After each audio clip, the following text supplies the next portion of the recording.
For those of you who are tuning into the Max Speed TV broadcast for the iScar iRacing Media Super Speedway Shootout, currently we're under qualifying after a bit of session issues, as well as there has been a inconvenient OBS issue. I know the stream has been skipping a ton of frames. I have hopefully fixed that, and we'll have a clean 30 frame per second 1080p stream.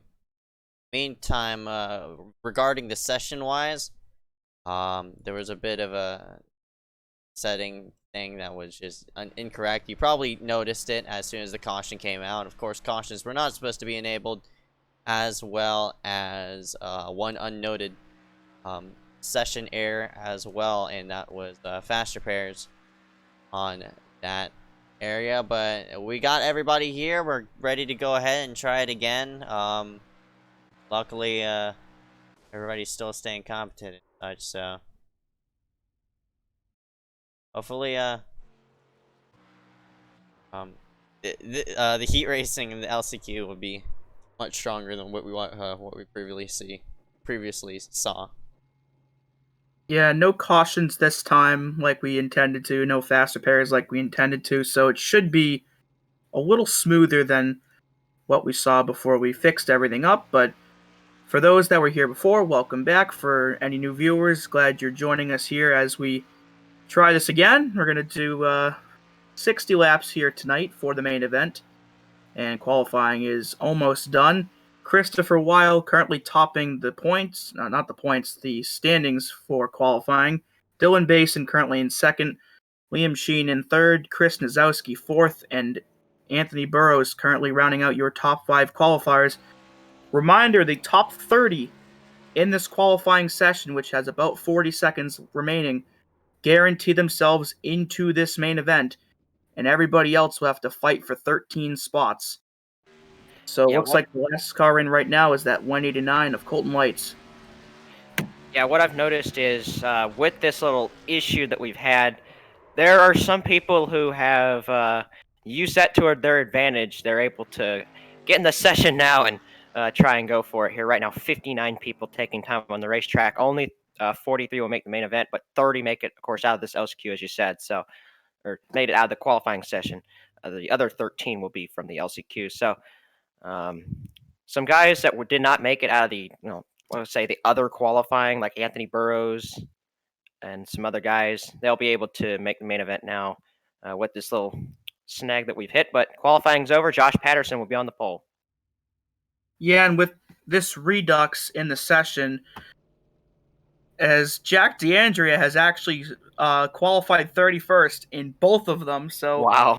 Just like in the first LCQ, Jack D'Andrea will be starting on the pole for this one. So I don't know how he was that consistent, but he qualified 31st both times. But it'll be interesting to see, because I think there's some people in this LCQ that qualified for the main event the first time. I believe Nick Miller is one of those that qualified in the first time, but now he's going to have to make his way through the LCQ.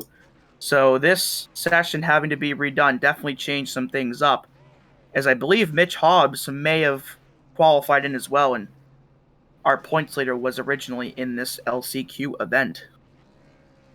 Yeah, I feel really bad for Jack D'Andrea right now, because you cannot be that unlucky. You just can't.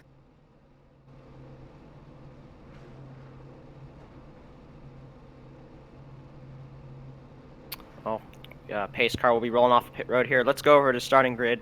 We've got Jack D'Andrea, of course, on the pole for this one and only LCQ. Colton Lights second, Garrett Hess third, Mark Frimpong fourth, Nick Miller fifth, Blaze McKinney sixth, Colby Wells seventh, Jeremiah Bethune eighth, with Hiloa Hankins, Michael Maggio rounding out your top 10.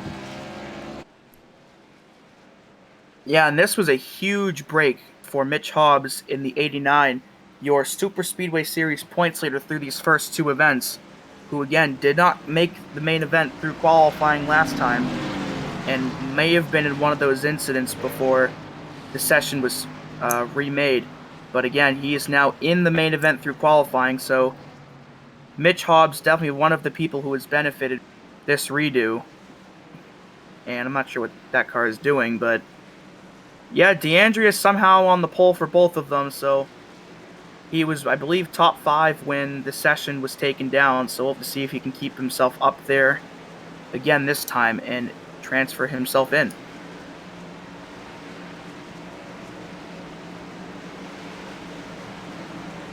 Yeah, some drivers that we have not seen in a long time, such as Colby Wells. He's back after I don't even know when the last time we had Colby Wells in a race here is, but it's good to see him back. And same with Eric Stamp in the 109 car. Good to see him back as well after a little bit of off time there. But we're coming off turn number 4 right now. Coming to the green flag, pace car will be in, and Jack DeAndre will lead the field to the green flag. And the pace car will dive down onto pit road. Jack DeAndrea will step on the gas, and we are green for the LCQ once again. Just 7 laps to see who will make it to the main event. Yeah, right now Jack DeAndrea getting the push by Garrett Hess on the inside. These guys up front, I would say they want to race smart right now up here. They don't want to be taking a bunch of risk up here, because as long as you're in the top 13, you'll be on the main event, and that's all these guys I think are going to be caring about up here. But for anybody outside of this top 13, you can see a big wreck already. Hunter Rupp is involved in that. Another car just got hit back there. Several cars involved. Those guys are not going to make it. Matthew Klein's one of them. Enzo Gauthier's another. Those guys will not make the LCQ unless something really drastic happens here. But top 4 single file out front. That took almost half this LCQ field out of the race. As he's one car really slow on the outside, blinking in and out. He will get out of the way. DeAndrea leads lap 1 of the LCQ, 6 more remaining, as that was a huge crash, and a lot of guys, like you said, are going to miss out now. But DeAndrea continues to pace the field here out of turn number 2. That's Colton Lights, the car that was really blinking up on the outside. Of course, he did the right thing, moved to the back, but that's going to put him out for the time being. We'll see what happens here down the back straightaway. Looks like these guys, DeAndrea, Hess, Miller, they're going to be racing really smart, because all they want to do right now is make the main event, and they have a shot at it. But going through turns number 3 and 4 right now. Nick Miller may be looking to jump to the outside in front of Mark Frimpong, and Blaze McKinney, you see, going to be the first guys now on the outside line. Nick Miller is going to move up, and he will go now fight for second with Garrett Hess. As they cross the line, just 5 laps remaining. DeAndrea still out front. Nick Miller started around 5th, I believe, and now he is up to 2nd place. So that 88 car, after qualifying into the main event the first time, now has a little bit of extra work to do, and right now is doing the work he needs to. And you see the 86 of Garrett Hess, I believe 2nd on the inside, behind that 028. So Garrett doing a nice job keeping himself up there where he needs to be as the field goes into turn 3. Yeah, this is, of course, you said we had 2 little sessions. This is the only one that counts, Dewey. So these guys are really...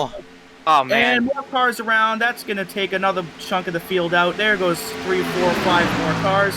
And we're going to be left with about a 10-car pack. Yeah, so some of these guys are going to be rushing away from the scene of the wreck. They need to get going, or they're not going to make the main event. Lots of cars got involved in that one. Glenn Bundren was one of those guys that really got turned around right there. So some of these guys not caught a good break right here. And for these guys up front, this is shades of the LCQ that we had when the trucks came here, where there was just about maybe 7, 8 cars in the pack. All they have to do is race smart and don't wreck each other. They'll be in the main event. Yeah, this front pack has 8 cars in it. So all those cars that are scattered down the backstretch and coming out of turn 3 now, there you see the 3 cars in the foreground. I believe that's 9th through 11th. So the battle for 13th is going to be somewhere out of turn 4 right now. So as long as these lead pack guys stay single file, all 8 of these guys should be in the main event. Mark Frimpong currently the first one of those, but looks like McKinney trying to make a move on him. Yeah, I'd say it'd be smart just to ride in line right now. These guys don't really have anything to gain right here. They're all in as it sits right now. They don't have to be making a move passing each other, because that risk could lead to you falling out of the main event. But looks like these guys know that, and they're just going to stay in line for now. So Mark Frimpong leads the way. I think he'll stay there. Well, this is your battle for 13th right here. These 3 cars, that's Ryan Kendrick, Alex K. Gretz and the 18 of Keelan Belsha. yeah. So these three, they have nobody anywhere near in front of them and nobody behind them at all. So one of these three cars will be, in all likelihood, the 13th and final transfer car. And right now, that 00 of Kendrick, who already has a win this season, currently holding that position. Yep, he won the last time we came here, but failed to qualify last week at Talladega, trying to, gain some momentum after that failure to qualify. Right there, you see Blaze McKinney moves to the outside, just trying to race around right now. But hopefully, he doesn't cause a wreck. I don't expect Blaze to cause a wreck, but obviously, a little bit of a move to the outside. Now we'll see where Nick Miller goes. I think these guys are just going to hang him out to dry. Nothing's going to hurt Blaze, though, if he does get hung out to dry, because it's a long way back to 13th as we take the final lap here in this LCQ.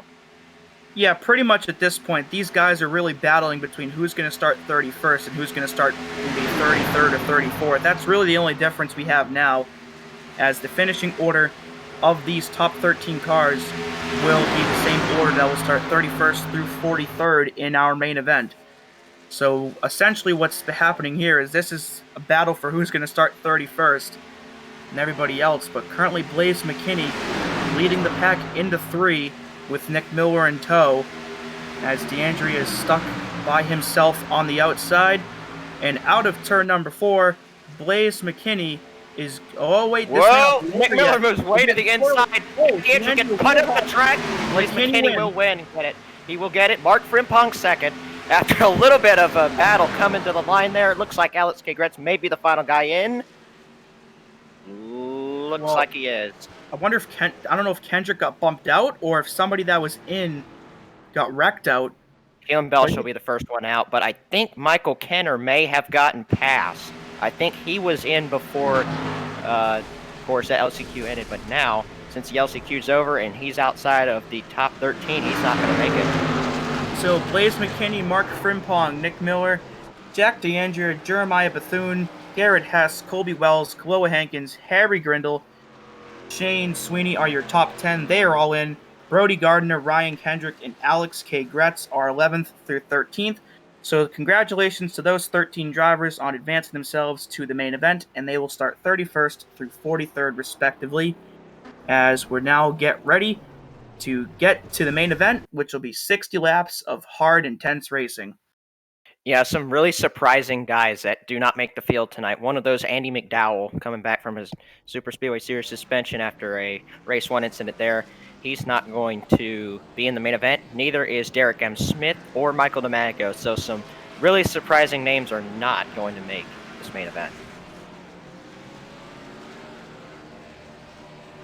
Yeah, McDowell got spun in a wreck by somebody else, I believe, coming out of turn 4. So unfortunately, he will not be competing tonight, as we have about a couple minutes of warm-up. Looks to be about 4.5 minutes or so. So these guys will... Essentially, this is happy hour for these guys, as they'll get a couple more laps in or maybe mess around a little bit. But regardless, all these guys are in the main event, and they'll have 60 laps to figure out who's going to come out on top.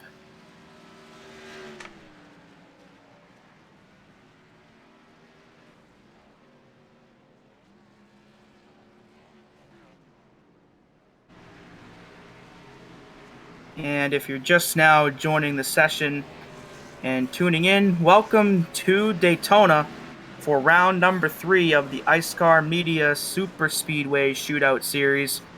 For Ezekiel Reyes and Benjamin White, I'm Dewey Schramm. Thank you again for tuning in. About 3.5 minutes remaining here in the warm-up session before our main event gets underway. Blaze McKinney was your winner of the LCQ event, and him and 12 other drivers have advanced themselves in.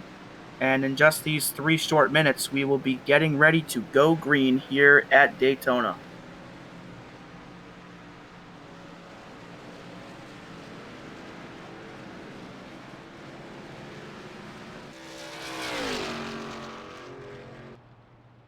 Another driver that I forgot to mention that's not going to make this main event is the driver second in points coming into tonight, Charlie Beyer. Also one of those guys that does not make the main event, so some guys are really going to be hit hard here in the points. Yeah, that's already 2 drivers that came into tonight in the top 5 in points that will no longer be there, as Charlie Beyer has failed to qualify for the main event and Cole Woody no longer in the league. So there's going to be some point turnover here tonight, but Mitch Hobbs was gift wrapped a potential points lead retention with the session being remade, as Mitch would have had to claw his way out of what was the original LCQ, but was fortunate enough for him to be one of the top 30 qualifiers in the qualifying session.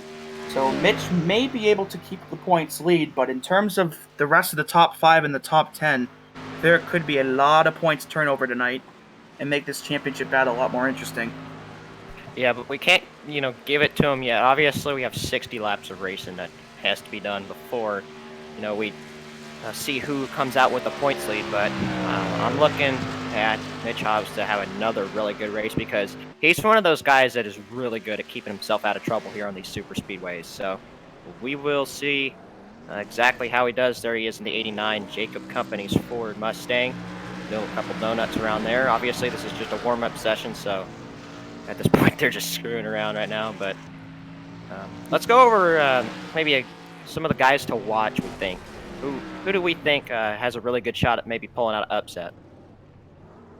I'm going to be totally honest. I'm going to go with that 39 of Blaze McKinney. He just won our LCQ event. He will be starting himself off in 31st tonight. So he's already proven he can make his way out of a tough field. So I think he has the potential to maybe do it twice in one night. So I think that 39 car definitely one to watch out for as this race goes on. Yeah, of course, some of those guys out of the LCQ will be starting in the rear of the field, so maybe that's what they want, because it's no guarantee that we're going to make it clean through this whole race. I think we're going to see a little bit of trouble. Yeah, we're going to see a little bit of trouble before this thing's all said and done, but very surprised that we didn't see more crashing in the first race than we did. Obviously, the first race went really well for us, but second one was a little bit worse, but had a really good finish. We'll see how this one turns out.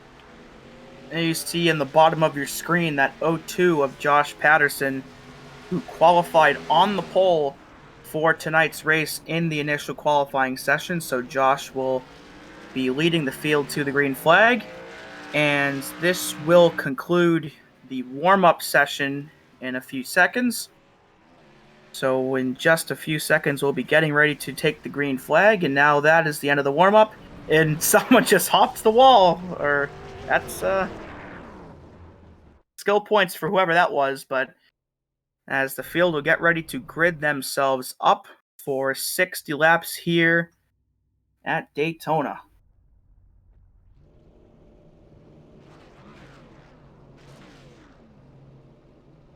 Starting grid is going to be displayed on the bottom of your screen here. You see Josh Patterson with a lap time of 50.043 will be on the pole. Christopher Weil in second spot. And in row number 2, the 51 of Dylan Basin, and to his outside, the 47 of Liam Sheen, who won the Slate Model race the other night at Langley. Yep, Chris Nozowski and Anthony Burrows will be starting in row 3. Both of these guys really know how to get it done at super speedways. We'll see how they fare coming out of row number 3. And in row number 4, we have the 74 of Nick Indelicato, and to his outside, the 81 of Chase Bonser.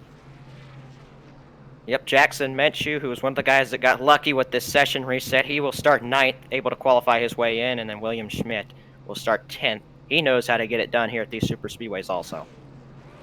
And the last row will read the 62 of Kian M. Raleigh will start in 11th, and to his outside, the 169 of Frank DeAngelis. And the rest of the field from 13th on back will continue to be displayed at the bottom of your screen. Pick your favorite driver, hope they win here tonight, as we're getting ready for 60 laps and 43 cars and probably a lot of wrecks. And we'll have to see how it all shakes out. Yeah, hopefully we don't have the wrecks, but it's just the nature of super speedway racing. We're not going to guarantee that there's going to be anyone safe in this field, but I'd say early we want to be either at the front or at the very rear of the field. If you're in the middle of the field, it's probably going to be the worst place for you to be.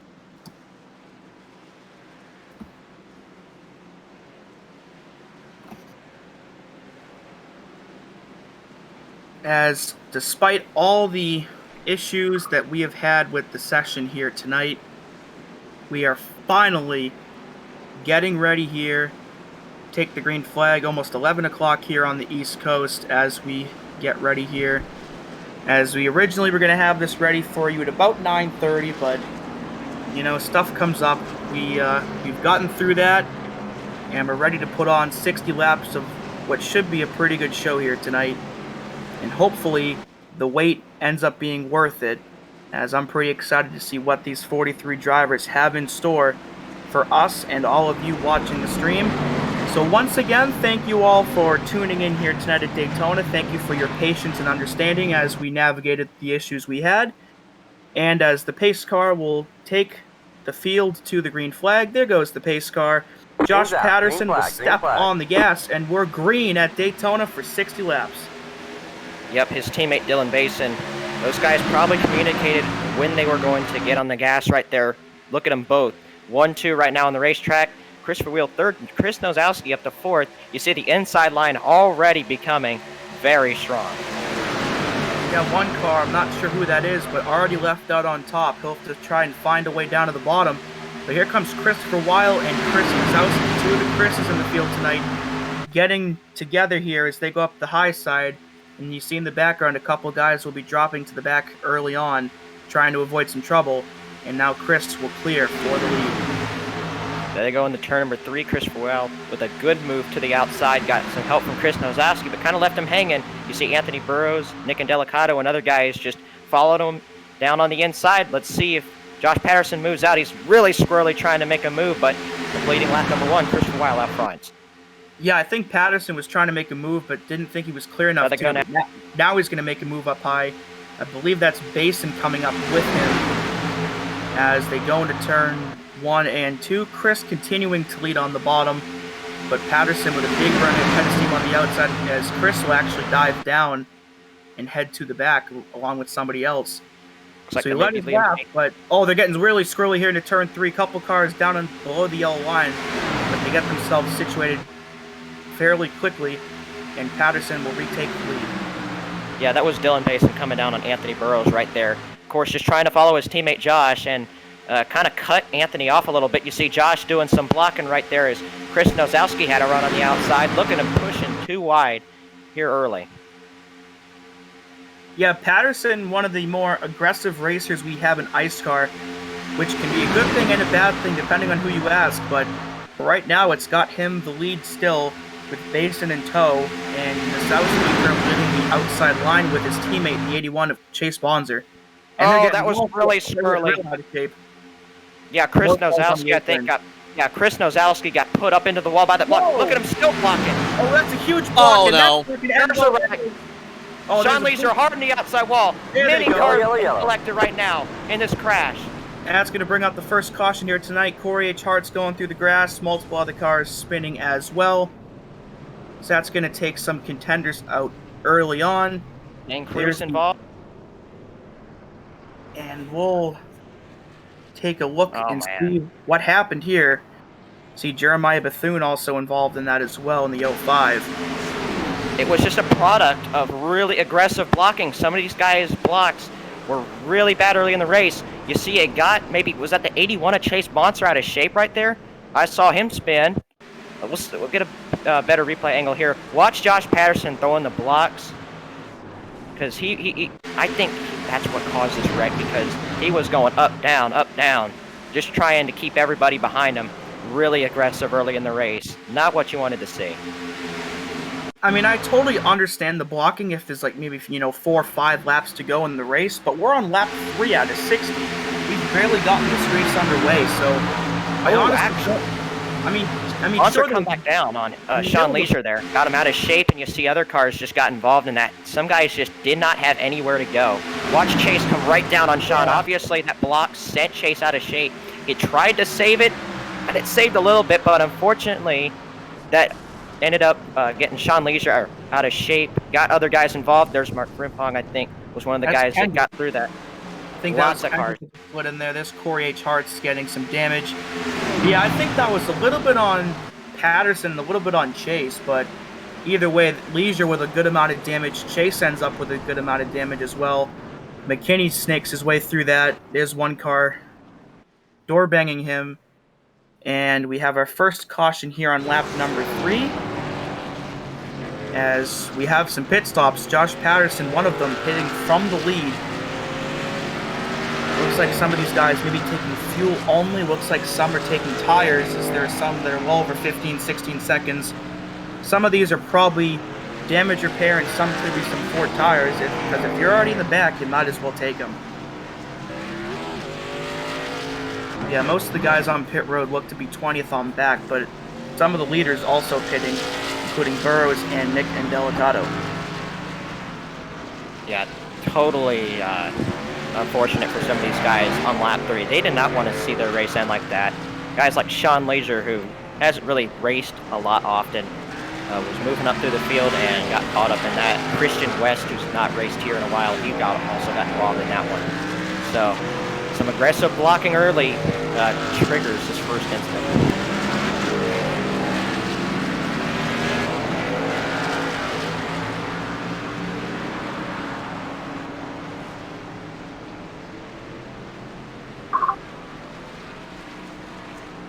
So we'll line them all up and we'll do it again. Looks like Dylan Basin, Aaron Mulrooney, and Joe Burgee will be your top 3 coming to the restart.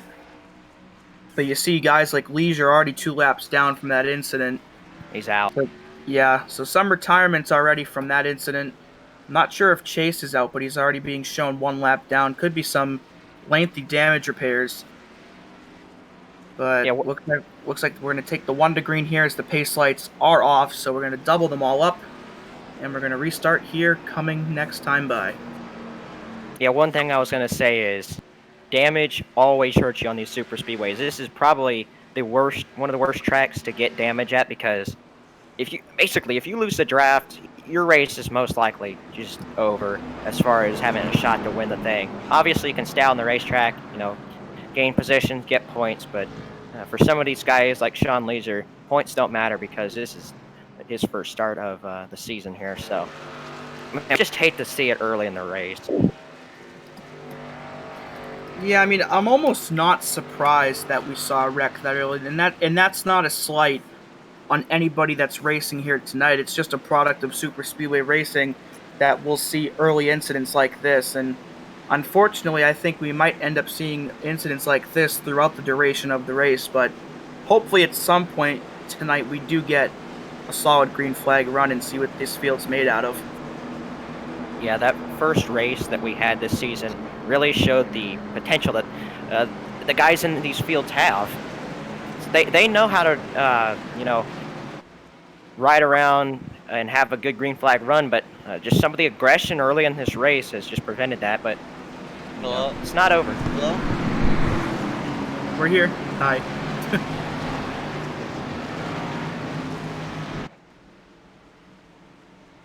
All right, well, pace car's coming in here. We will see a restart here. Dylan Basin will be leading him to the green flag. Aaron Mulrooney to his outside. Green flag is back out. As they go through the tri-oval, these guys kind of in the middle of the field, kind of disconnected from these leaders here. There's a lot of cars that weren't caught up. I'm not sure what happened. Maybe they just weren't caught up yet from pit stops or something, but an entire portion of the field looks to just not be connected, as we're already 3 wide into turn number 1 for what looks like to be about 7th or 8th place, but now they get down to just 2 wide. Yeah, you saw Casey Drake got put in the middle there. Good move by him good move by Casey to, just back out of that. There's no reason to make it 3 wide early in the race. You see a little bit of moves down to the inside, but Aaron Mulrooney getting a good push from his teammate Nick Miller. Those guys are working up towards the front. There you see Zach Corbett third in line as well with his teammate Chris Nozowski behind him. Yeah, check out that bottom line led by Dylan Basin and Joe Burgee, 2 guys we haven't talked too much about, but now find themselves up in the top 5. There's pole sitter Josh Patterson making a pit stop. As we're on lap number 8 now, so about 52 to go. So we're still pretty early on, but these guys wasting no time trying to get themselves up to the front, as there you see this whole big part of the field already separating themselves. So perhaps they saw that first wreck and thought, well, I don't want to be up near the front yet, and they'll probably just take it easy for a while. What I find interesting is that scramble toward the front. They were just about like 3 wide. I don't know what corner it was, or I was distracted. Apologies about interrupting. This separated the back, and now everybody from 8th on back is all single file. This, around this area, where you're single file and running about 2-3 car lengths back of where your car versus, front and behind you, you're running plus around 190, 195 into the corners. This whole pack is running 192, but if you get disconnected while trying to catch up to this lead draft, you could easily get swamped by that own second pack as Bergie finds himself on the apron. He might be backing out of it. Yeah, I think he's doing that right now, and that'll help that outside line. You see Nick Miller and Aaron Maruti both synchronized. They move down to the inside, and now those two SPG teammates will control this race. Yeah, I'm a bit surprised they were actually both able to come down like that. I thought there might have been an incident right there, but fortunately, they had enough firmware. They were able to do so cleanly. Coming to lap number 10, Aaron Mulrooney will, I believe, lead his first lap of the night, and it looks like they're about 3 wide now for about 5th place. Patterson jumps out. You can see he's been aggressive the entire race. He moves up right in front of those proximity teammates. Dylan Mason's kind of going to back out of it just a little bit. Now he's going to try and force Chris to the outside. He wants to get in line with his teammate right there, Josh. But, man, these Nova guys have been really aggressive early in this race. Yeah, like I said earlier, Josh Patterson, one of the more aggressive people in iScar, as they're really close here to turn 3. Oh, man. Oh, there it is. Basin into the wall. On the outside wall. Zach Corbett goes around. A big, massive crash at turn number 3. These guys are not slowing down for the crash, and more of them are getting involved. Oh, my big goodness. hit. Hard crash. They're Up and still over. upside down. Brody Garner's the car that got hit right there. Mitch Hobbs slows down to avoid. Hard crashing as they continue to pile in just several seconds after the crash happened. This is our second big one of the night, and this one is even larger. That was the absolutely huge one at Daytona, as we'll take a look and walk you through what just occurred here into turn 3. And it looks like turn 3 seems to be the trouble spot, as both wrecks looks to have started around the same place on the track. But they were just really close together and just not enough room. I don't know what Bason's thought process of holding that second line was. He was going to cause a wreck doing it because Nozowski's only getting spotted 2 wide. The way your iRacing spotter spots you is either you're outside or inside, and if you get spotted outside, you're against the double yellow line. If you get spotted inside, you're right up against that middle groove of the racetrack. Watch the number 51 again. I'm trying to find his car number right now, but unfortunately for that 51, he was definitely the culprit of that wreck. I'm going to have to do this the ratchet way, but 51, there he is. Now 11th place, but we'll go ahead and back up. And Basin, again, I don't know what Basin was doing. It was sort of like Zach came down on Basin, but it wasn't the best of Zach's intentions of doing that because Zach was sort of getting pushed out. I mean, he was trying to bend off through as Dylan came with a head of steam through. Fortunately, yeah, that just didn't go Just well. not enough room. And you'll see here, there's Brody Gardner in the 99 getting spun down onto the apron. And you'll see here in a moment, he's going to get absolutely clobbered by somebody. Right there, the 62 of K&M Rally just did not slow down and sent that number 8 or number 99 flying through the air. But a really, really nice job by points leader Mitch Hobbs to get himself slowed down and missed that incident, as that could have been a huge hit for him in the points had he ended up involved. That was an unbelievable crash. That rivals the crash we had at Talladega, probably for the biggest wreck of the season thus far. Look how many cars are left out of this. You see Aaron Marooni's up front, Mitch Hobbs second, Michael Bianchini third. Some of them did also go in the pits. This is really going to shorten the field now. As Brendan Gaughan once said, it's thinning the herd right now, and we have done that. Yeah, Brendan Gaughan knows a lot about plate racing. Finished 7th in this year's Daytona 500, so definitely one I'd listen to for plate advice. But yes, we have indeed thinned the herd out so far. And again, by virtue of missing that wreck, your points leader Mitch Hobbs now finds himself in 2nd place I don't know where he was before that wreck happened, but it definitely wasn't in the top 10. So a good job for Mitch, but it looks like he may pit here and yields that second spot. We'll have to see what he does. And it looks like he's indeed will come down, and Mulrooney will look to stay out and retain the lead here on lap number 13.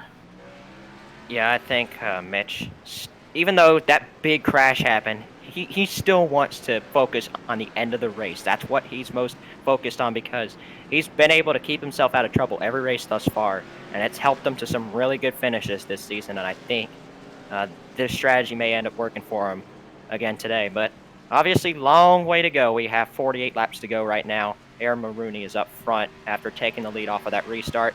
Has not given it up since, and his teammate Nick Miller did make a pit stop, so those two are going to be disconnected for the time being.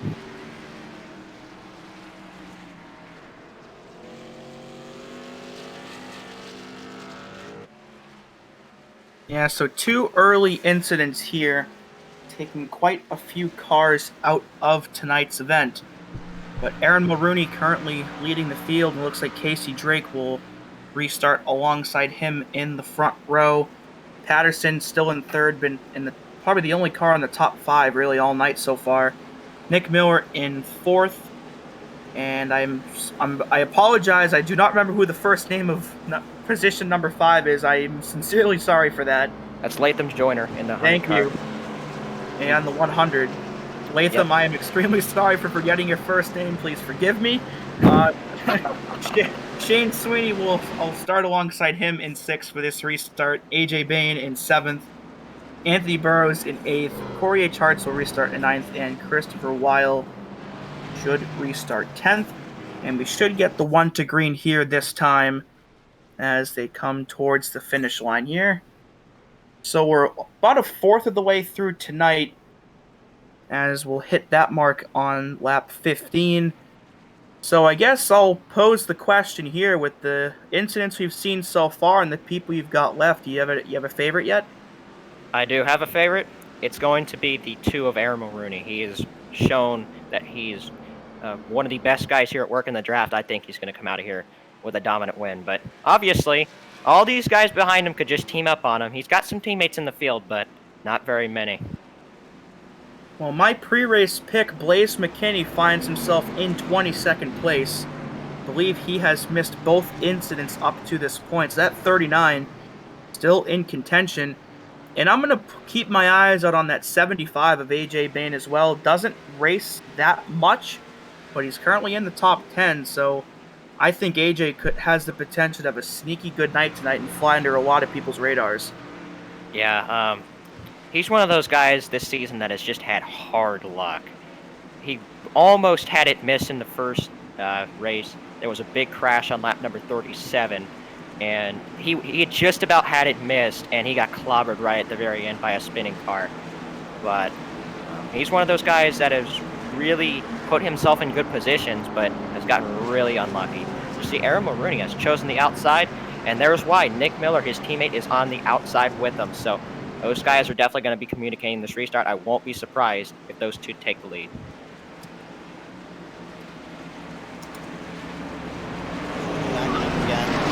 Mulrooney's the leader. Goes by discretion, trying to help his teammate Miller push himself forward. The bottom 2, 87 and 02 of Casey Drake, Josh Patterson. They're going to be 2. Green's out. Green flag. Green flag. Green flag is out. And Mulrooney does not get a great restart to pull Miller ahead and clear that for that top 2 spot, but he is getting a run right now. That 02 of Patterson looks like not really hooked up to the 87 of Casey Drake. Yeah, big disconnection back to 5th place, Latham Joyner right now. There'll be a little bit of a 2-car tandem we see on the inside and outside of the racetrack, but it looks like that inside will prevail. That's Casey Drake moving to the lead. As you see, Nick Miller's going to bail right here. We'll see if he lets Aaron in line. Indeed, he does down the back straightaway. Yeah, that looks a lot closer than it may have been there, as they're going to go single file for the top 8 or 9 here down the backstretch, but they're almost 3 wide here into turn 3. There might be another wreck right here. They're all over the place for about around 15th or so. Hopefully they keep it straight, because you don't want another wreck, but it looks like they have indeed not, or have gone down to just 2 wide again. As again, turn 3 seems to be the trouble spot so far. And to the line, looks like Casey Drake will lead that lap. Yep, Josh Patterson moved to the outside, but doesn't have any friends up there. You see the inside line kind of ganging up on him. Look at Aaron Maroney on the inside, getting help from Nick Miller and Lathan Joyner down there. Also Shane Sweeney in this group as well. You see a little bit of blocking moving up to the high side. Look at Casey Drake trying to control the line. Although side down the back stretch, don't really know what Casey was tending to do. I know he wants to help with the O2 of Patterson. Looks like Patterson gave him a big enough shot to retain the lead, but usually you keep yourself to the inside and fend off as of right now. Maybe if there was like 3 or 4 cars behind Patterson, I would have put myself up to the high side. We're starting to stack yet again double wide.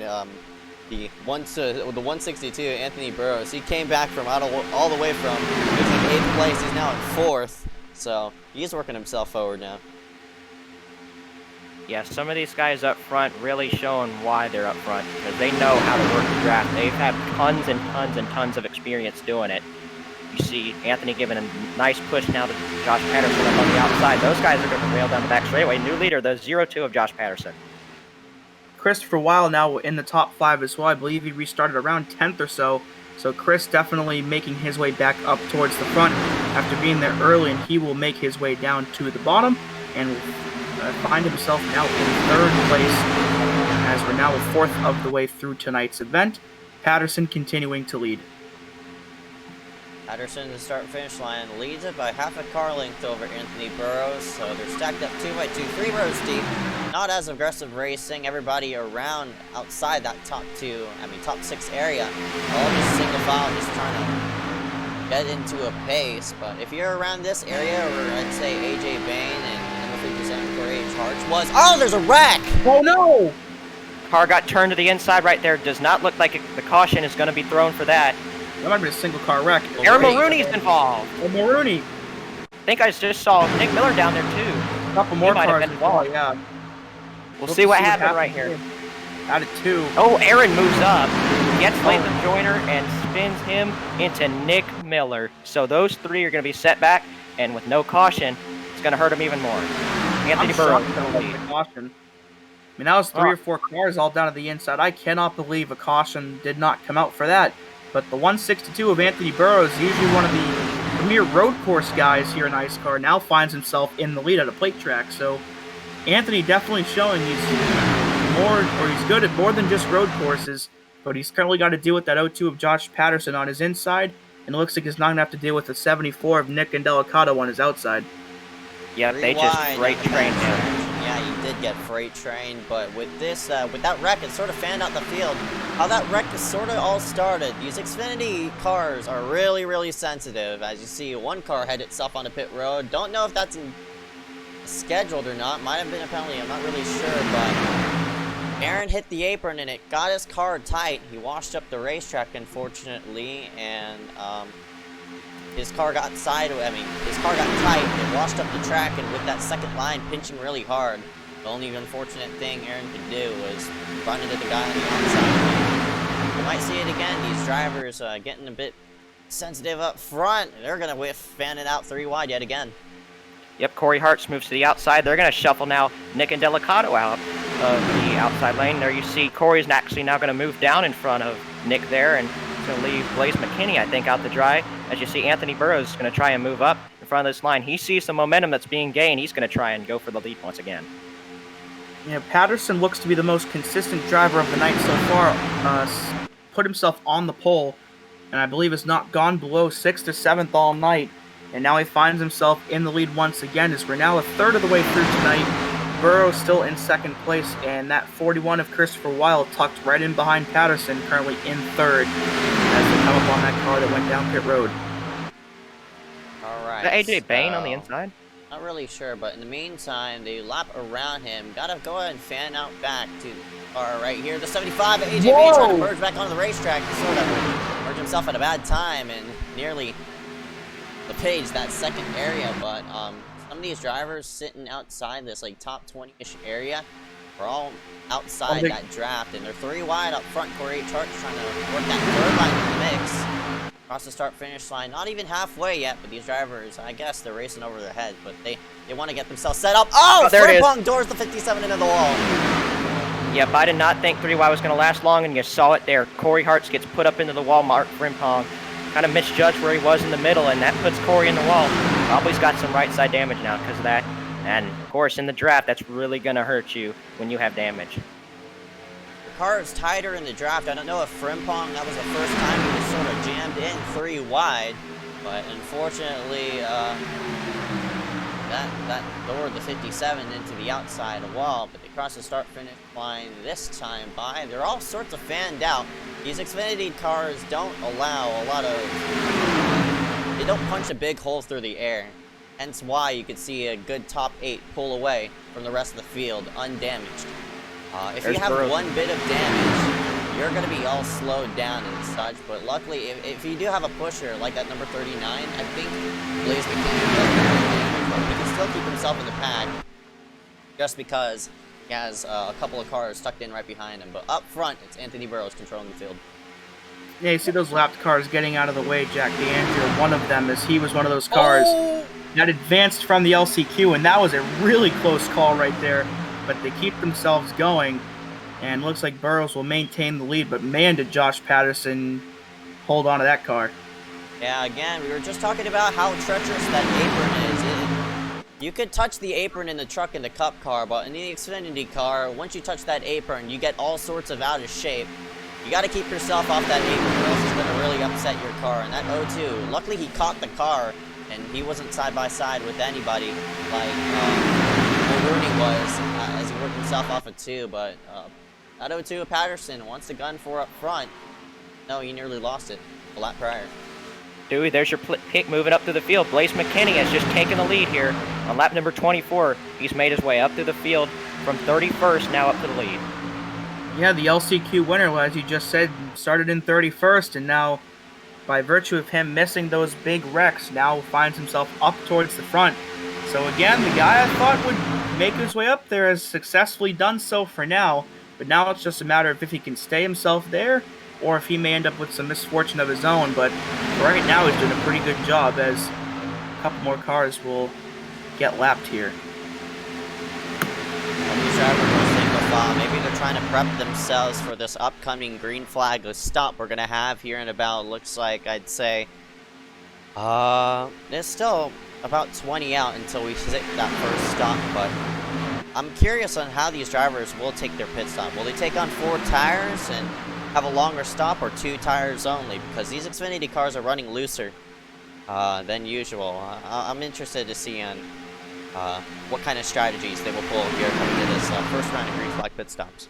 I would think 4 tires probably would help the handling of the cars out there. And as we've seen today, some guys have really just lost the handle on their cars, and we've seen some incidents because of it. So I think we will see a considerable amount of 4-tire stops, but some people may just say, screw it, we're going to do 2 tires, get a leapfrog on those guys. Yeah, pit strategy definitely going to play a factor in tonight's race, but of course, an incident like one that was almost right there could throw a wrench into all of those plans that some guys might have. So if there's any point in the race where they want it to keep or stay green, it's going to be right now, as a caution in the middle of green flag pit stops could really shake things up and potentially trap some people down a lap.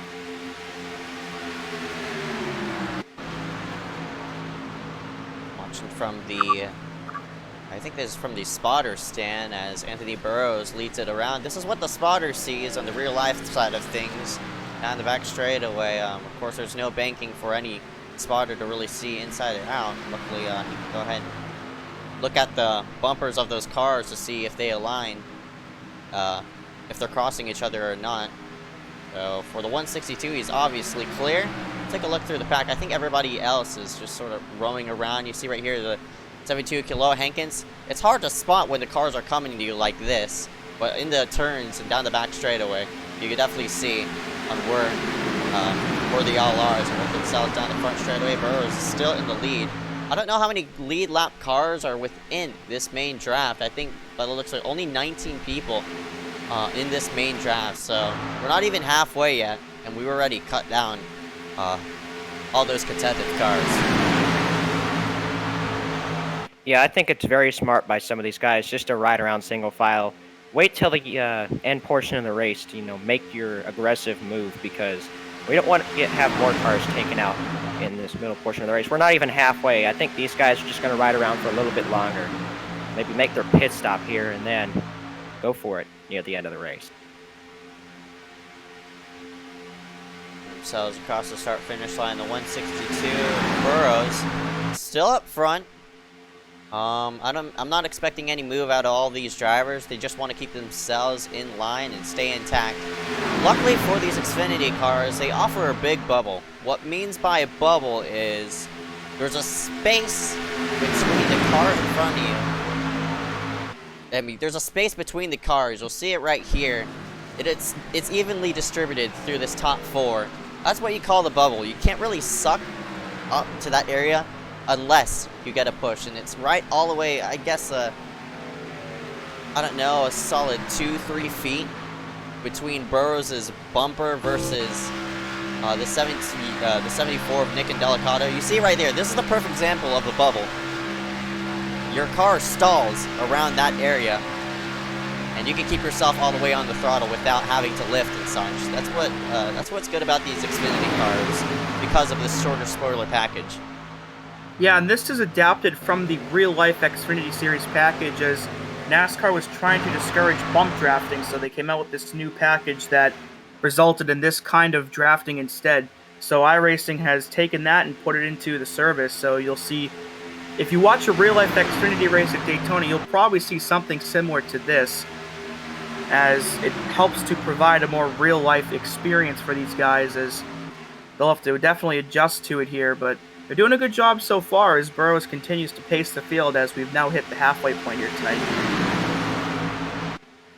Right, and since we hit that halfway point, you still have to pit at least one more time. But if you pit now, you're going to have to come in for 2 stops. The fuel window should be around lap every 28 to 30 laps. So we're around that fuel window, but to keep yourself safe for those green-white checkers, I'd push it for another 5 laps, in which these drivers can. Everybody within this top 10, all with 19 or 20 laps on their tank as of right now, so they could push the fuel mileage just a bit. As here we go, seeing a couple more people hit pit road. No, go ahead. I was about to bring up the point that we had take into account the guys that have made the pit stops on those caution flags. So very smart moves by them, because they're going to be able to move this green flag run a little bit longer and make your pit stop and have some extra fuel if it comes to some green-white checkers. It looks like all these guys taking fuel-only stops, and I meant to say that NASCAR wanted to get rid of blocking bumpers, not just bump drafting, so there is a difference there, and I wanted to clarify that. But however, top 10 still single file, so I'm sure these guys are preparing themselves for the inevitable pit stop when they decide to come down. But like we're saying, they got a couple more laps they can run this, and that's so if with the type of racing we have, green-white checkers are most likely going to happen, probably at least one. So the longer they run this out, they may not need to pit for fuel under a green-white checker, whereas people that are pitting now may have to pit again if the green-white checker were to happen. Yeah, I feel like it just all depends on if you get under those yellow flags or not. That's probably going to determine if there's no more cautions, or if there's a caution at the very end. It may determine whether you can make it on fuel for green white checkers or even to the end of the race. Oh! That was close.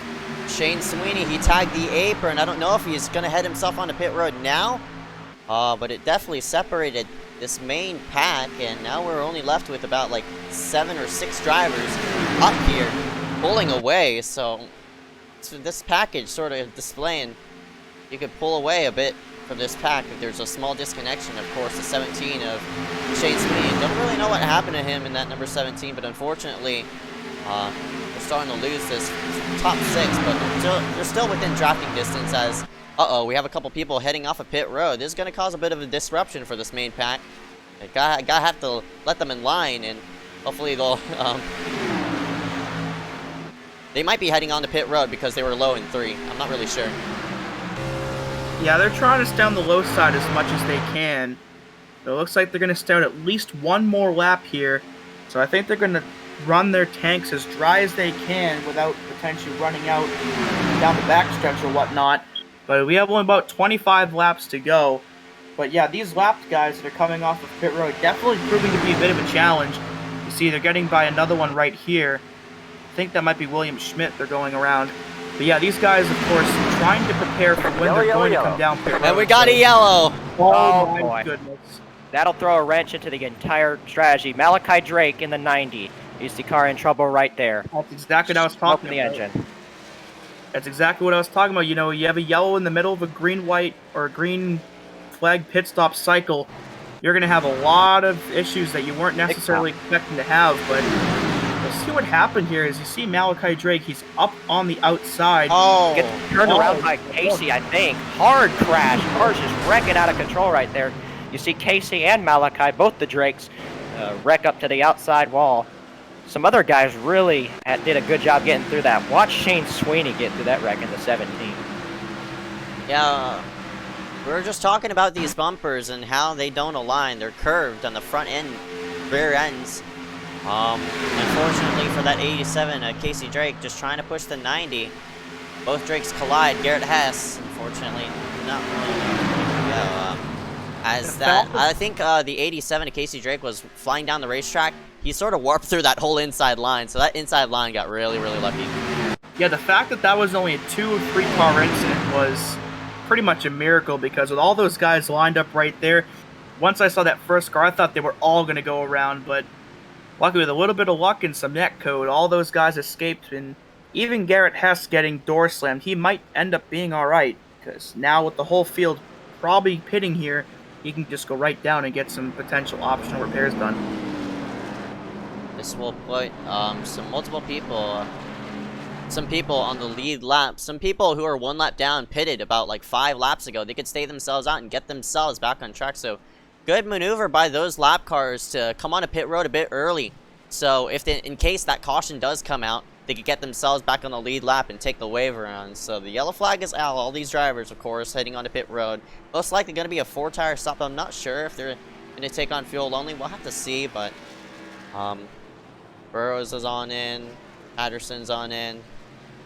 They'll scoot themselves safely down to fill it up with Sunoco fuel and make it all the way to the end. But again, we're very close on that window. I'm not really sure if they can make it to the end, but most likely they will. Looks like some people may have taken only 2 tires or maybe fuel only. To believe there's some variance in the pit stops. I'm actually a bit surprised more people didn't go fuel only here, because they definitely could have gained themselves some spots had they done so, because it looks like all these leaders took tires. Yeah, you gotta also think about the handling, though. I think the reason why those they elected for 4 tires is because they're already running low on fuel, because they were coming up to that pit window soon. So you might as well take on 4 tires rather than just take fuel only, because the amount of fuel you're going to take will be equal to the amount of time it will take tires. So I think that would be the case right there.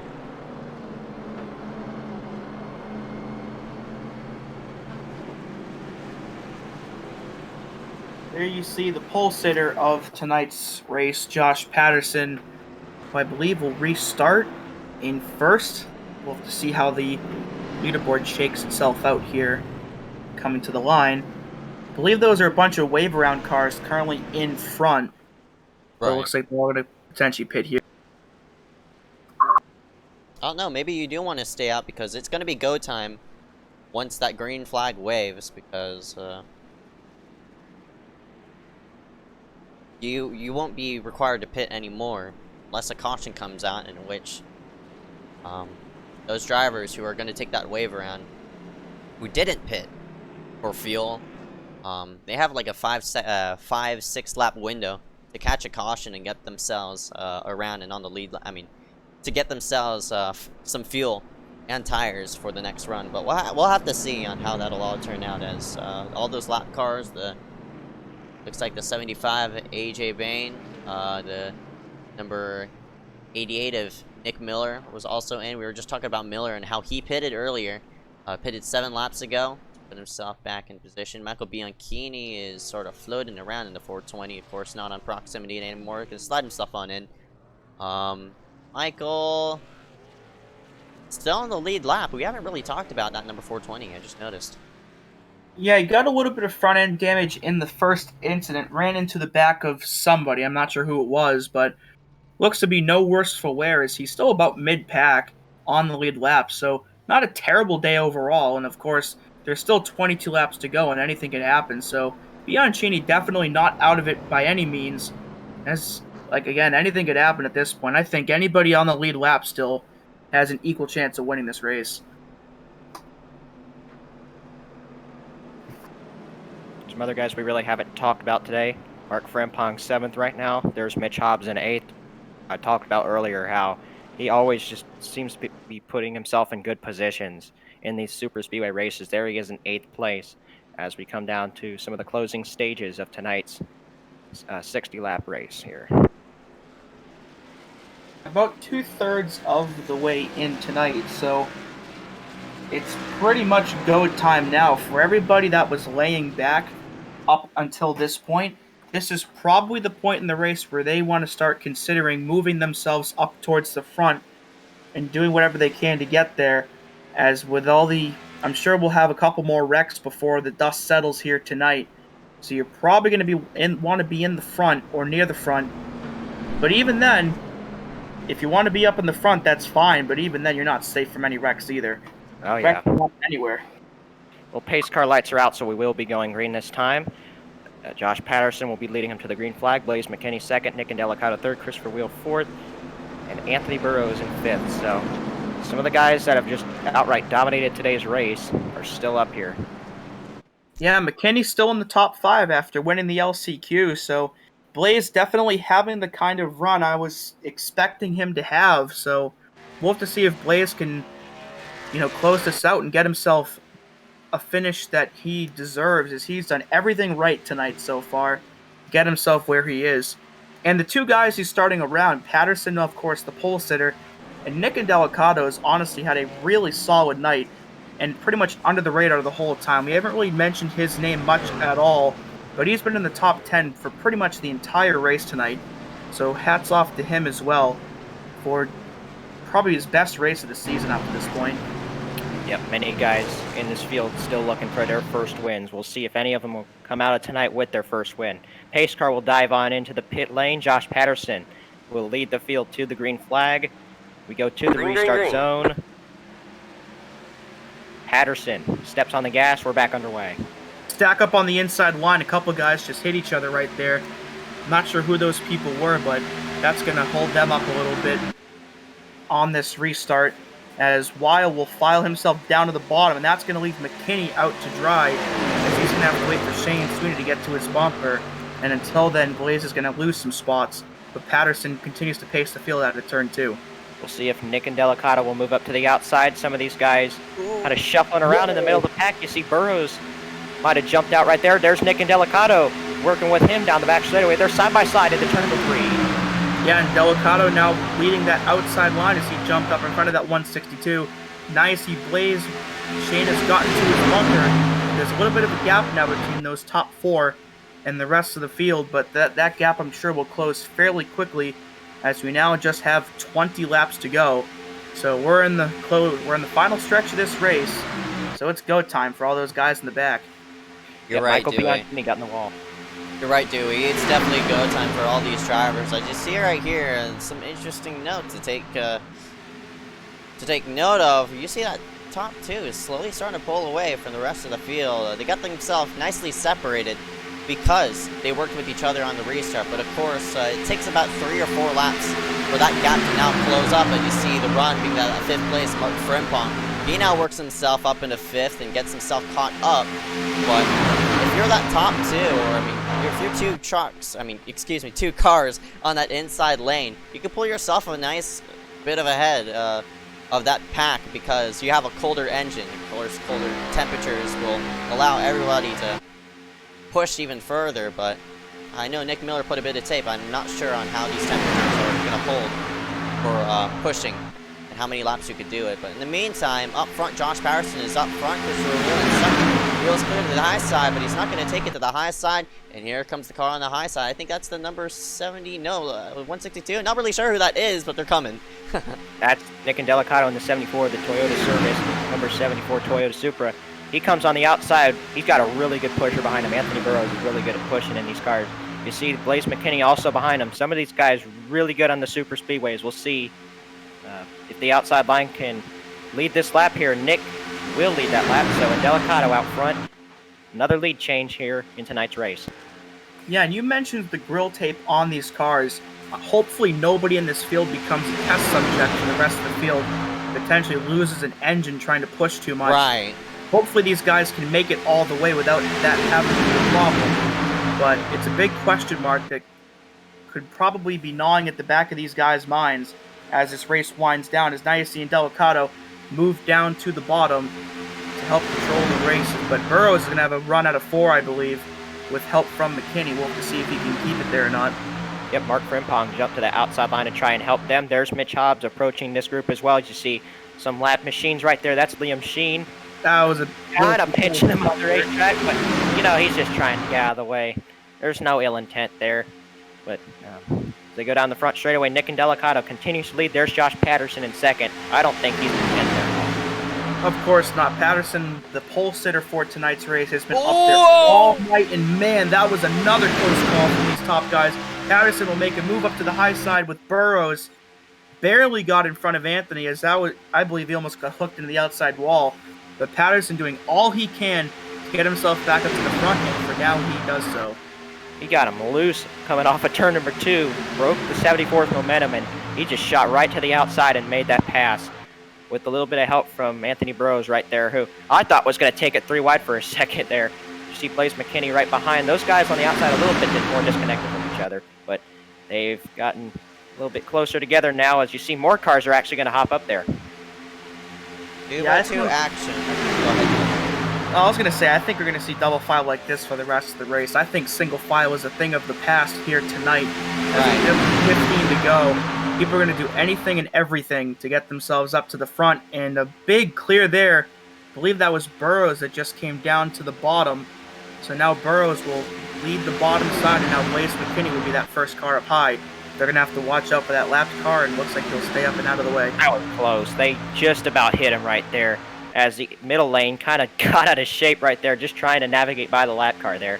But that's going to make the inside line a lot more prevalent right now. As you see, they pull out just several more cars up ahead now. As you see Ryan Kendricks, the first car on the outside, he's getting hung out. So as soon as we said that single file was going to be a thing of the past, here we are, these top guys. Rocco's Frimpong! 4, 5, 6, 7 cars, all spinning out of control. There's Latham Joyner around on the inside. Dane Cruz in the 46 around on the bottom. And with 15 laps to go, we have a game-changing caution here, as there was a huge pileup out of turn number 2. We've seen the trouble spot was turn 3, but turn number 2, we've seen guys get really loose exiting there, and it looks like there was a little bit too hard of a push. Let's watch the replay. Here you see Mark Frimpong is going to have Latham Joyner right on his rear end. We'll see exactly what happens here. I think Latham kind of pushed in the corner, but you see there, a little bit of a there, and just gets right into the back of him. Hobbs is in there. Yes, he is. Points leader. He almost had it miss, and then he got clipped. There's Shane Sweeney, not able to slow down for that. The guys on the outside really got caught up in that. There's Hess is in there. The opener winner, Ryan Kendrick, also involved in that one. Michael Bianchini does a nice job to avoid. There's Ryan Kwan in the 28 also collected.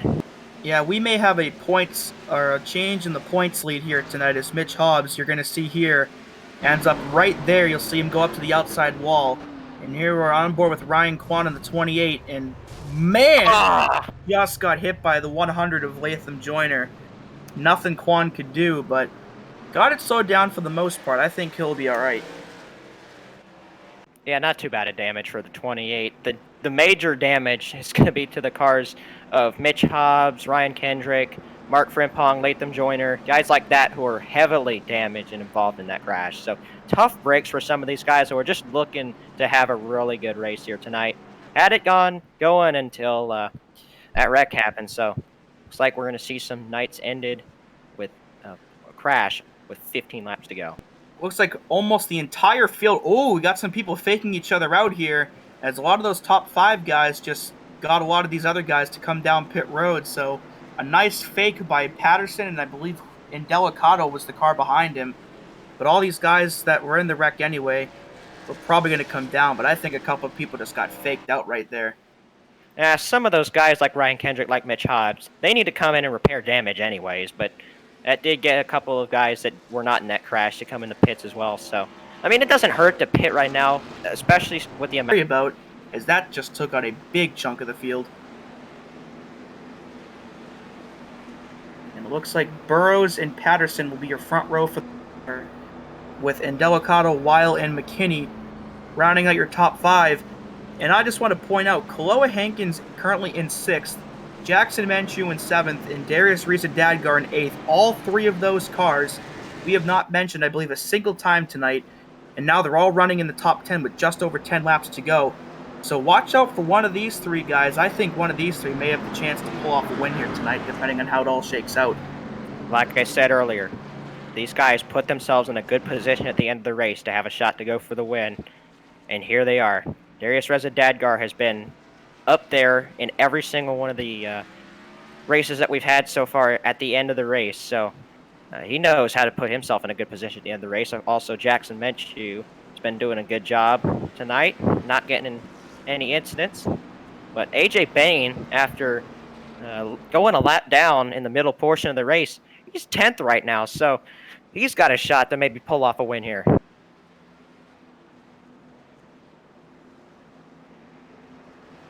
Take a scroll through this whole entire top 10 and you see a bit of a, I guess a bit of a trend here with I-rating. Anthony Burrows, of course, fairly experienced on the oval side. We see him run RTP, I think, but Burrows with a nearly 7K I-rating, Patterson around 3K, Delicato 6K as well, Wheel 4K, Blaze 4K, Kiloa 3K, Jackson 3K, Darius 2K, Dane 2K, AJ is also 2K. Got a lot of high I-rating drivers up here within this top 5, top 10, and their experience is definitely playing key.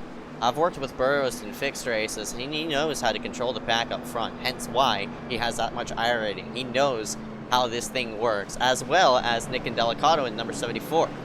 Nick, I've worked with him multiple times on the fixed side of things for the iRacing NASCAR. I think it was C-Fix or maybe B-Fix. I'm not really sure, but Indelicato, he too has a lot of experience. He knows what he's doing, and hence why he's up there in that position. The only odd man I really see out, who I don't know has a lot of experience on the super speedway side, is Dane Cruz, but again, I don't see him on the official side of things due to his I-rating and such. But Dane has kept himself out of trouble and stayed upside the top 10, not dissing him because I haven't seen his experience, but that number 46 gonna have to prove himself to get inside that top 5. We've reached go. Dane was involved in that most recent incident, but he managed to escape with barely any damage. Actually, no, it was the incident with the 2 Drakes that he was in, but again, got lucky and now finds himself back in the top 10 once again after starting about 24th or so. So definitely a good night for Dane overall. But we're going to have just 10 more laps left to decide who the winner of this race will be, and I'm afraid that this won't be the last restart we'll have. Yeah, these guys are going to be so aggressive coming towards the end of this race. I'm looking at some of the 408 drivers. Look at Kiloa Hankins, Jackson Menchu, and Darius Reza-Dadgar all grouped together. I think if they get together and move towards the front, they may be in this race. I've seen 408's been probably the best team of working together. Christopher Weil also on 408 Racing, and he'll be restarting in 4th. So 4 408 cars in this top 10. So they'll definitely be the team to beat here, as I think all 4 of them are probably going to try and work themselves together. And wouldn't it be something if they could get 4 cars, not even just the top 10, but maybe even the top 5? Right, definitely. 408's worked with each other in the past, and now here they are yet again. They've took those last two races into consideration, how they're going to plan here tonight. Yet again, they find themselves inside the top 10. It's the 9 Jackson Menchu, 11 Darius Dadgar, the 72 Kiloa Hankins, all 408 racing machines, but they're gonna have to get in front of some experienced people to put themselves in victory lane. Pace car is on a pit road. The green flag is out. We're up and away here at Daytona, and all bets are off now with 10 laps to go. Burrows maintaining the low side here on the restart. Definitely got a better restart than Patterson did. But Patterson's getting a big push by Christopher Weil into turn number 1, but not enough to get the lead. But Patterson definitely not done yet. He's able to do absolutely anything to get himself back up to the lead, but now he gets left out by the 41. Yeah, these guys are going to be racing for themselves at the end, and I think if Josh Patterson gets up there, he's going to be blocking like he did early in the race.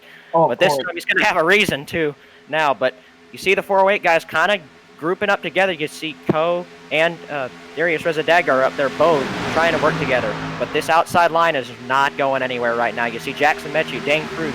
There's Michael Bianchini going by on the inside. These guys on the outside have just not got formed up together. As I say that, here comes Michael Bianchini. He's jumping high with his 408 teammates.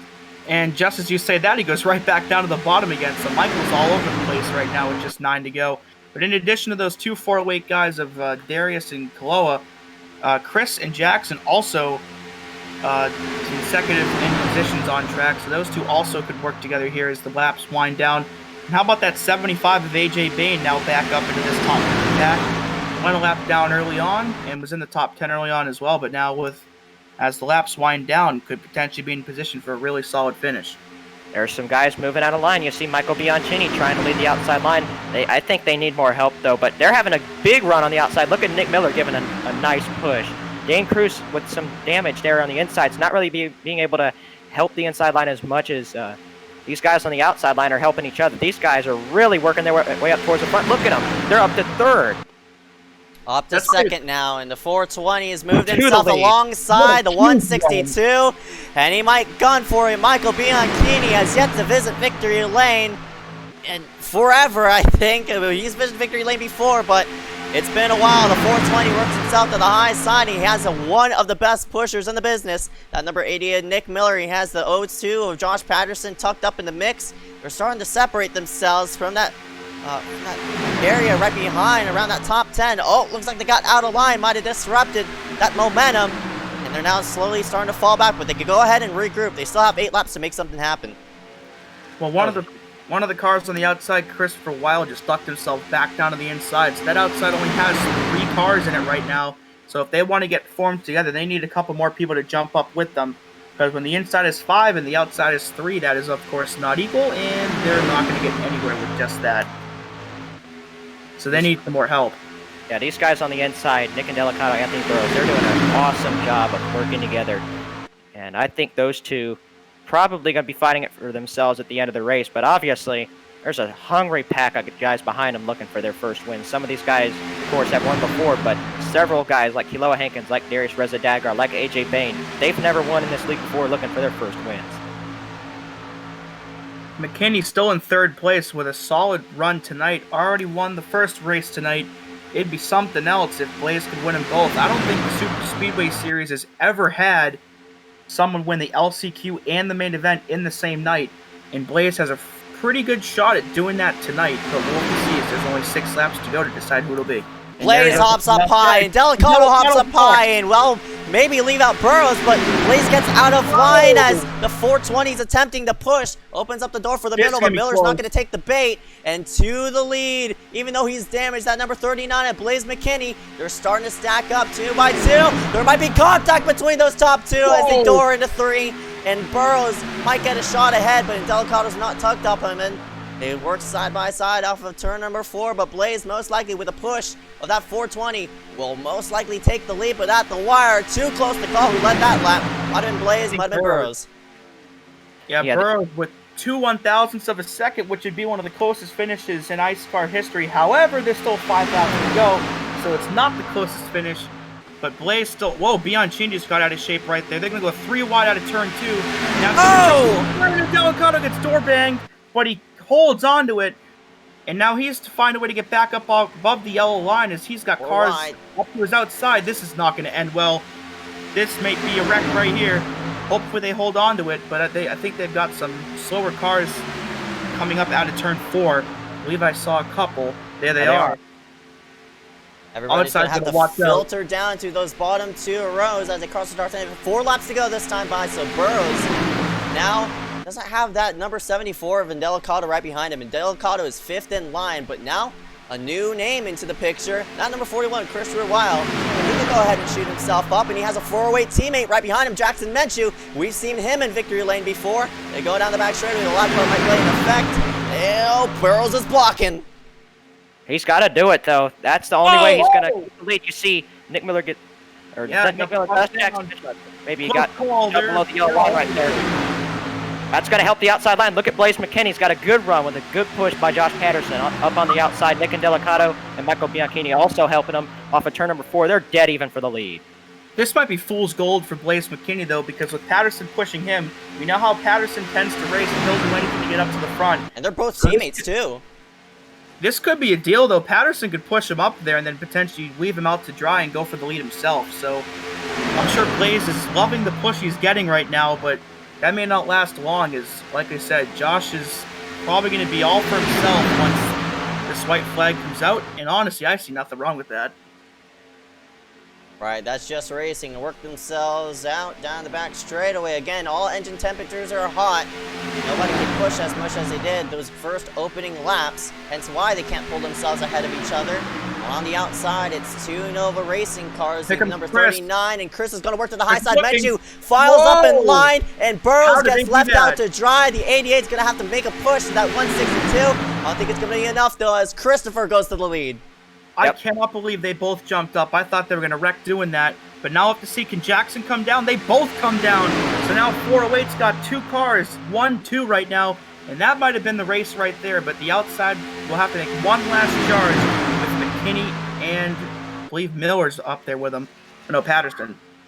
Man, these 408 teammates, I've said how well they are working together. Look at them. 1-2 on the racetrack right now. But if you think Jackson Menchu is just going to sit in line, you are wrong. As they come through turns 3 and 4 right now, they're coming from white flag. All the chips in the middle of the table now. All bets are off. The white flag will be displayed here at Daytona. Can Christopher Weil hold on, or one of these other guys steal the win away? One lap to find out. Burrows pulls up to the high side. He's going to have Blaze McKinney as a pusher as they're side by side into one. Stacked up 2 rows. 2 by 2, 4 rows deep. Here we go into 3 and 4. I think with Blaze pushing Burrows, he might pull to the front. But the 408 teammates, they have to be on the throttle and have to go. Some of these guys are going to try to take it 3 wide. Look at Josh Patterson. I know he was going to be aggressive here. Look at him coming up on that lap car. They're not going to get into him. He moves down to the inside. They're still side by side in turn number 3. Some 3 wide action. Christopher Weil trying to hold on. Jackson Menchu right behind him. He may have no choice but to push Christopher to the win as they come off of turn number 4. Christopher Weil trying to win. Jackson Menchu goes to the low side. 3 wide at the start-finish line. Oh, I think Burrows got it! Burrows! Cannot call that one. I'm not sure. Burrows got it. Burrows is your winner at Daytona. Barely, as the whole field piles into turn number 1. And man, what a finish. And man, what a win for that 162. As Christopher Weil came just short. But congratulations to that 162 on what was an amazing finish here tonight. Wow, that was crazy. That was interesting. Menchu went all the way to the apron. He left his own teammate out to dry. He went to the apron and left him dry. And unfortunately, when you get disconnected, coming to the start-finish line, oh my gosh, whatever is held together will go. And Burrows was the only person who was hooked up together. And he puts himself in nice position to the start-finish line. He wins here at the Daytona International Speedway. Yeah, we'll give you your finishing 10 here. Anthony Burrows, your winner here tonight, just barely over second place Christopher Weil. Third place goes to Blaze McKinney. So my pre-race pick came just short here tonight. But a good day for him overall after winning the LCQ. Gets a top 3. Jackson Menchu ends up 4th. Nick Miller ends up with a solid top 5 as he also advanced from the LCQ. Nick Indelicato will be 6th. Dane Cruz with a nice run in 7th. Colby Wells with a really solid run for him as well in 8th. Michael Bianchini in 9th. And pole sitter Josh Patterson will round out your top 10 here tonight. 11th is going to be Kiloa Hankins. well to be Frank DeAngelis after kind of being relatively unknown throughout the race. He's going to come out with a good point tonight, one of those guys up there in points. AJ Bain will be 13th tonight, Darius Rezadagar 14th, Ryan Kwan in 15th, and Shane Sweeney, Mitch Hobbs, Joe Burgee, Ryan Kendrick, and Harry Grindle will be rounding out the top 20. 21st, William Schmidt, Jack DeAndrea, Eli O'Quinn, Latham Joyner, Zach Corbett, Mark Frimpong, Garrett Hess, Liam Sheen, Jeremiah Bethune, Malachi Drake round out that. And then 31st, Casey Drake, Dylan Basin 22nd, Corey H. Hartz in 33rd tonight, Brody Garner 34th, Aaron Marini 35th after that incident in the middle of the race there. Chris Nozowski 36th, Bridger Olson 37th, Alex K. Gretz 38th, Kean Raleigh 39th, and Christian West 40th. And rounding out your field tonight, Chase Bonsner, Sean Leisure both got taken out in that lap 3 incident. And then Sartaj Mon, I believe, did not start tonight. And with that, congratulations to that 162 of Anthony Burrows on a hard-earned win tonight. We'll scoot ourselves off to the side, and we'll be right back with some top 3 interviews.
Welcome y'all back here live for tonight's ISCAR Super Speedway Series. Daytona 150 rounding itself out here, obviously at Daytona. We're going ahead and drag in our winner, the 162 of Anthony Burrows, who got that number 41 of Christopher Wheel by .034. Burrows comes out up top. Burrows, got a copy?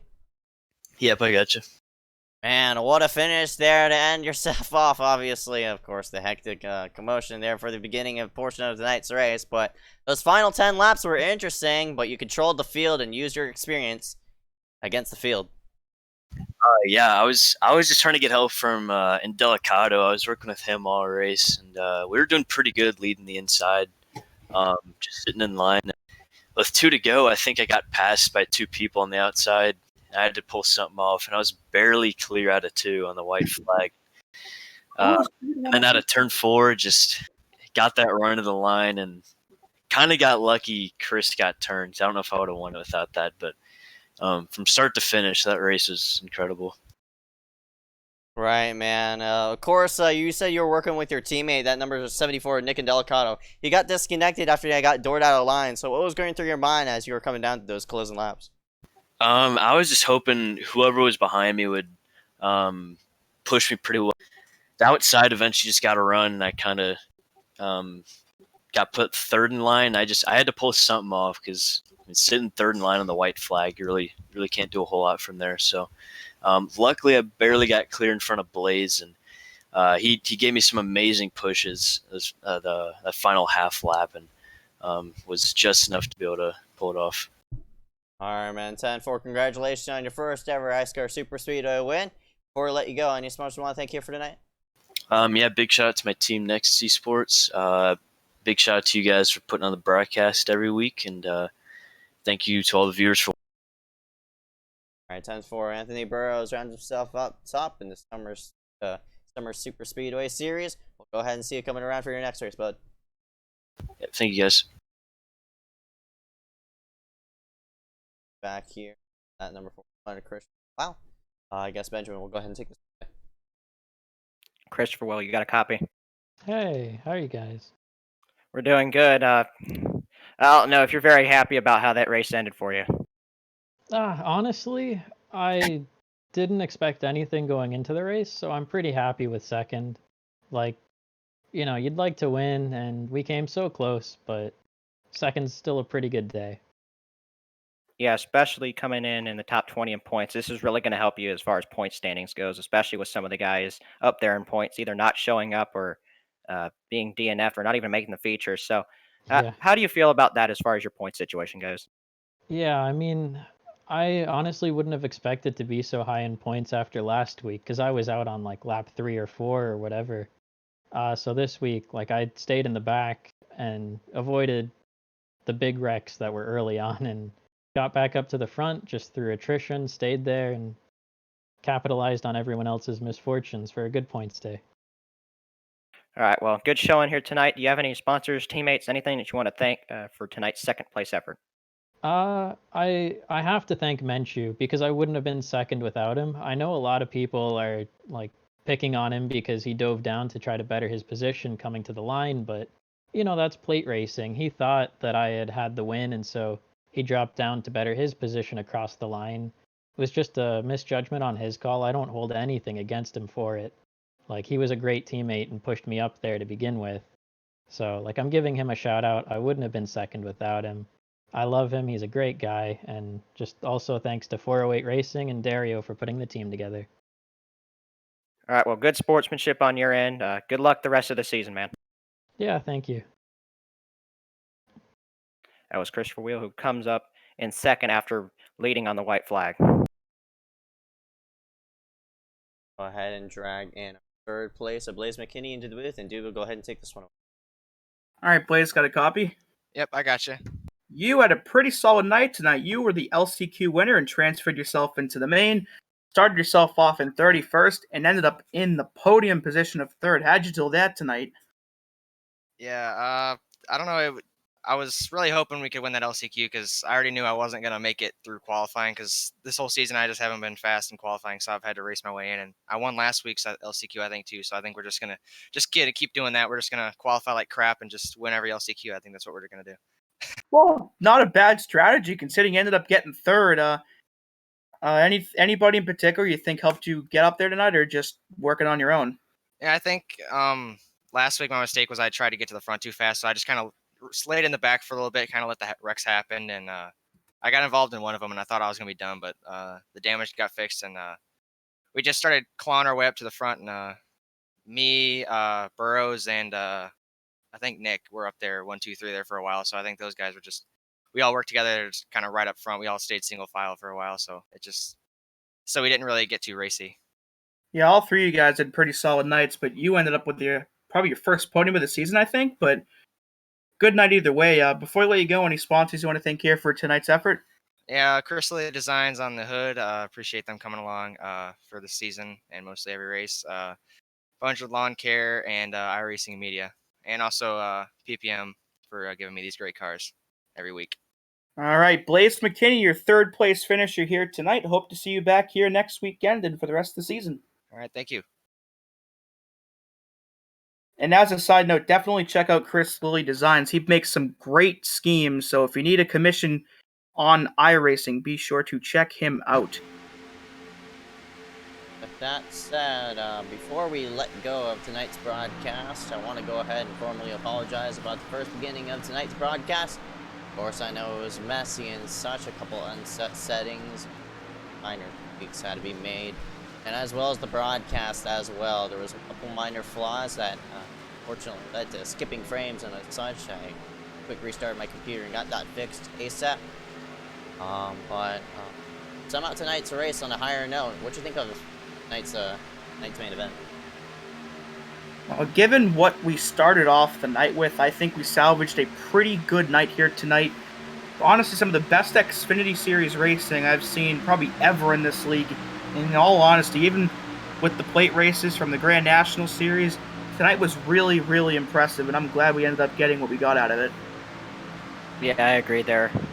We had probably the best finish that we've had thus far in the season, even though, you know, there was a really close finish at Talladega as well, but it was just a really good race at the end of the race, but the beginning, I think, could have been a little bit better there. That said, we're going to round out tonight's broadcast from round number 3 at Daytona International Speedway. Tune in, coming 8 p.m. Eastern and next week as the Xfinity Series gets put on the Talladega Super Speedway. That being said, my name is Ika Reyes. I'm Benjamin White. And I'm Dewey Schramm. Thank you once again for tuning in, and we will see you tomorrow night.